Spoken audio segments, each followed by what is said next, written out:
Wulira U.P.R.S.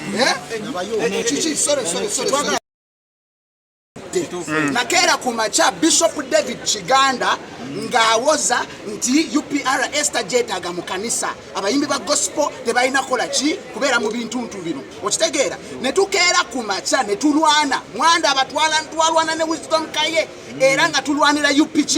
U.P.R.S okitegeera olwaliro bweba omwaka ogwo wetwalwana basoloza milioni 2.4 ekituufu kiri nti bakwate sente ezo bazigabanye mu memba nfunye message wano ku simu yange mpita kuki mu meeting oba kitegeera nga bwe baweereza message buli omu bwe twagala koleki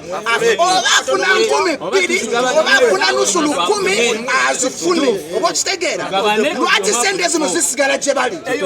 oba kitegeera twagala sente olwaleero twagalako ku sente ezo wakiri bagambe nti 10 kisigale mu U.P.R.S 10,000 zigende mu ki mu bayimbi ekyo kidawaliriza n'omuyimbi atali memba kufuuka ki kufuuka memba n'abayimbi ba gospel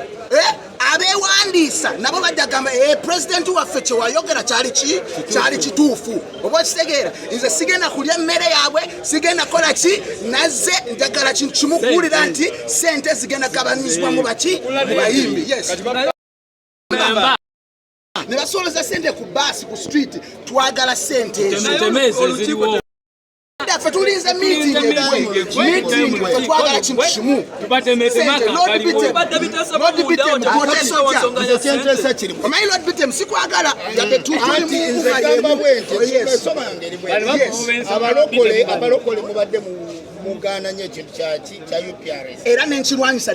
olwaliro abantu gemuze mu kintu kya U.P.R.S kyetwagala kiri ekintu kimu kubanga sente zisolozeddwawo ffe tubadde tumanyi akawumbi era twetaaga batwe accountability kawumbi then bwe batubuulira sente ze basolozezaawo olwaleero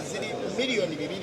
2.7 babadde waliwo ekiteeso ekigamba nti basima tuziteekesente ezo zisaana zidde mu baki mu bayimbi